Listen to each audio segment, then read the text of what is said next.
दोस्तों नमस्कार, हर हर महादेव। आप सुन रहे हैं शिव शतरुद्र संहिता। इसमें आज आप सुनेंगे शिव जी के सदोजात वामदेव, तत्पुरुष, अघोर और ईशान नामक 5 अवतारों का वर्णन, जो परम आनंदमय है, जिनकी लीलाएं अनंत हैं, जो ईश्वरों के भी ईश्वर, सर्वव्यापक, महान, गौरी के प्रियतम तथा स्वामी कार्तिक और विघ्नराज गणेश को उत्पन्न करने वाले हैं। उन आदि देव शंकर की मैं वंदना करता हूँ। सौनक जी ने कहा, महाभाग सूत जी, आप तो व्यास जी के शिष्य तथा ज्ञान और दया की निधि है। अतः अब आप शंभु के उन अवतारों का वर्णन कीजिए जिनके द्वारा उन्होंने सत्पुरुषों का कल्याण किया है। सूत जी बोले, शौनक जी, आप तो मननशील व्यक्ति हैं, अतः अब मैं आपसे शिव जी की उन अवतारों का वर्णन करता हूँ।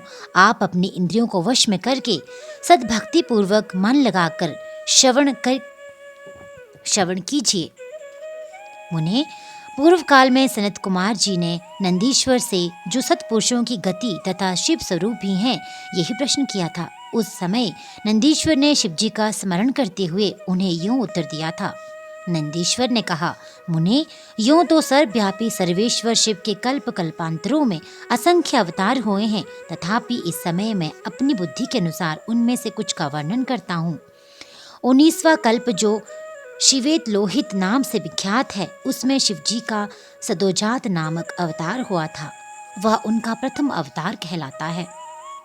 उस कल्प में जब ब्रह्मा परम ब्रह्मा का ध्यान कर रहे थे, उसी समय एक श्वेत और लोहित वर्ण वाला शिखाधारी कुमार उत्पन्न हुआ। उसे देखकर ब्रह्मा ने मन ही मन विचार किया। जब उन्हें ये ज्ञात हो गया कि यह पुरुष ब्रह्मरूपी परमेश्वर है, तब उन्होंने अंजलि बांधकर उनकी वंदना की। फिर जब भुवनेश्वर ब्रह्मा को पता लग गया कि सदोजात कुमार शिव ही हैं, तब उन्हें महान हर्ष हुआ। वे अपनी सद्बुद्धि से बारंबार उस परम ब्रह्मा का चिंतन करने लगे। ब्रह्मा जी ध्यान कर ही रहे थे कि वहां श्वेत वर्ण वाले 4 यशस्वी कुमार प्रकट हुए। वे परमोत्कृष्ट, ज्ञान संपन्न तथा परम ब्रह्मा के स्वरूप थे। उनके नाम थे सुनंद, नंदन, विश्वनंद और उपनंदन। ये सब के सब महात्मा थे और ब्रह्मा जी के शिष्य हुए। इनसे वे ब्रह्मलोक व्याप्त हो गया। तदनंतर सदोजात रूप से प्रकट हुए परमेश्वर शिव ने परम प्रसन्न होकर ब्रह्मा को ज्ञान तथा सृष्टि रचना की शक्ति प्रदान की। ये सदोजात नामक पहला अवतार हुआ। तदनंतर रक्त नाम से प्रसिद्ध 20वां कल्प आया। उस कल्प में ब्रह्मा जी ने रत्न वक्त वर्ण का शरीर धारण किया। जिस समय ब्रह्मा जी पुत्र की कामना से ध्यान कर रहे थे, उसी समय उनसे एक पुत्र प्रकट हुआ। उसके शरीर पर लाल रंग की माला और लाल ही वस्त्र शोभा पा रहे थे। उसके नेत्र भी लाल थे और आभूषण भी लाल रंग का ही धारण किए हुए था। उस महान आत्म बल से उत्पन्न कुमार को देखकर ब्रह्मा जी ध्यानस्थ हो गए। जब उन्हें ज्ञात हो गया कि ये वामदेव शिव है, तब उन्होंने हाथ जोड़कर उस कुमार को प्रणाम किया। तत्पश्चात उनसे बिरजा, विवाह, विशोक और विश्वभावन नाम के 4 पुत्र उत्पन्न हुए, जो सभी लाल वस्त्र धारण किए हुए थे। तब वामदेव रूपधारी परमेश्वर शंभु ने परम प्रसन्न होकर ब्रह्मा को ज्ञान तथा सृष्टि रचना की शक्ति प्रदान की। ये वामदेव नामक दूसरा अवतार हुआ। इसके बाद 21वां कल्प आया, जो पीतवासा नाम से कहा जाता था। उस कल्प में महाभाग ब्रह्मा पीत वस्त्रधारी हुए। जब वे पुत्र की कामना से ध्यान कर रहे थे, उस समय उनसे एक महातेजस्वी कुमार उत्पन्न हुआ। उस प्रौढ़ कुमार की भुजाएं विशाल और उसके शरीर पर पीतांबर झलमिला रहा था। उस ध्यानमग्न बालक को देखकर ब्रह्मा जी ने अपनी बुद्धि के बल से उसे तत्पुरुष शिव समझा। तब उन्होंने ध्यान युक्त चित्त से संपूर्ण लोकों द्वारा नमस्कृत महादेवी शांकरी गायत्री तत्पुरुषाय विद्महे महादेवाय धीमहि का जाप करके उन्हें नमस्कार किया। इससे महादेव जी प्रसन्न हो गए। तत्पश्चात उनसे पार्श्व भाग से पीत वस्त्रधारी दिव्य कुमार प्रकट हुए। वे सब के सब योग मार्ग के प्रवर्तक हुए। ये तत्पुरुष नाम तीसरा अवतार हुआ।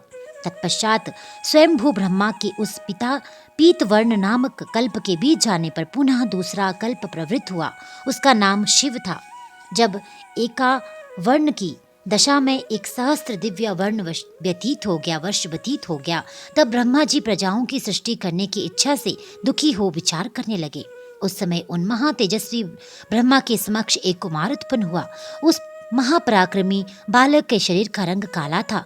वे अपने तेज से उद्दीप्त हो रहा था तथा काला वस्त्र, काली पगड़ी और काला यज्ञोपवीत धारण किए हुए था।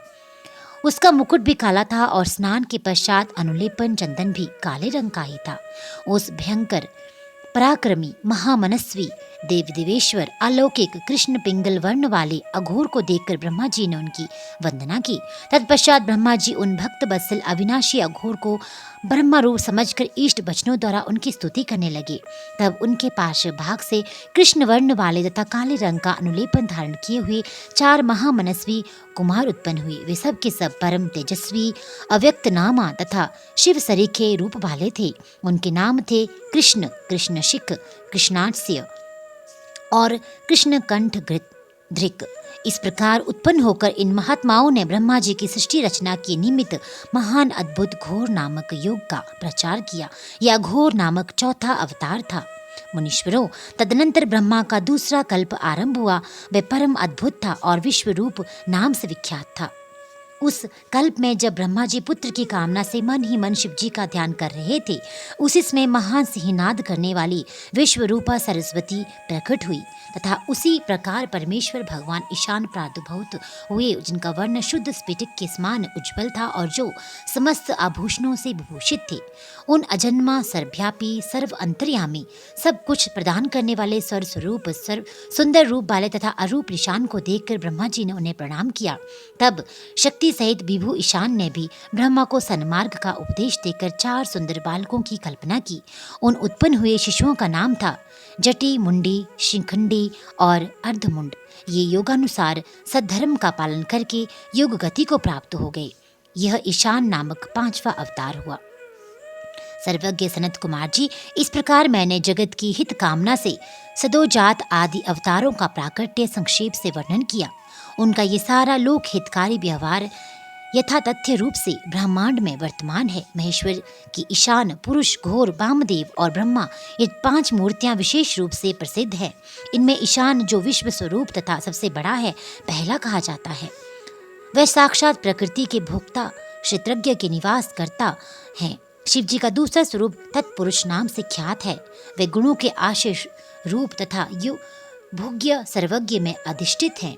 पिनाकधारी शिव का जो अघोर नामक तीसरा स्वरूप है, वह धर्म के लिए अंगों सहित बुद्धि तत्व का विस्तार करके अंदर विराजमान रहता है। वामदेव नाम वाला शंकर का चौथा स्वरूप अहंकार का अधिष्ठान है। वह सदा अनेकों प्रकार का कार्य करता है। विचारशील बुद्धिमानों का कथन है कि शंकर का ईशान संज्ञक स्वरूप सदा कर्ण, वाणी और सर्वव्यापी आकाश का अधीश्वर है तथा महेश्वर का पुरुष नामक रूप त्वक, पाणी और स्पर्श गुण विशिष्ट वायु का स्वामी है। मनीषी गण अघोर नाम वाले रूप को शरीर, रस, रूप और अग्नि का अधिष्ठान बतलाते हैं। शंकर जी का वामदेव संज्ञक स्वरूप रसना, वायु, रस और जल का स्वामी कहा जाता है। प्राण, उपस्थ, गंध, पृथ्वी का ईश्वर शिव जी का सदोजात नामक रूप बताया जाता है। कल्याणकामी मनुष्य को शंकर जी के इन स्वरूपों की सदा प्रयत्न पूर्वक वंदना करनी चाहिए, क्योंकि ये श्रेय प्राप्ति में एकमात्र हेतु हैं। जो मनुष्य इन सदोजात आदि अवतारों के प्राकट्य को पढ़ता अथवा सुनता है, वह जगत में समस्त काम्य भोगों का उपभोग करके अंत में परम गति को प्राप्त होता है। तो दोस्तों, इसी के साथ ये पहला अध्याय शतरुद्र संहिता का यहीं पे संपन्न होता है। आगे दूसरा अध्याय सुनने के लिए इस चैनल के साथ जुड़े रहिए। चैनल में अगर पहली बार आए हैं, पहली बार वीडियो को सुन रहे हैं, तो चैनल को सब्सक्राइब कर लीजिएगा। अध्याय को अधिक से अधिक शेयर और लाइक कीजिएगा। आपका दिन शुभ हो। हर हर महादेव।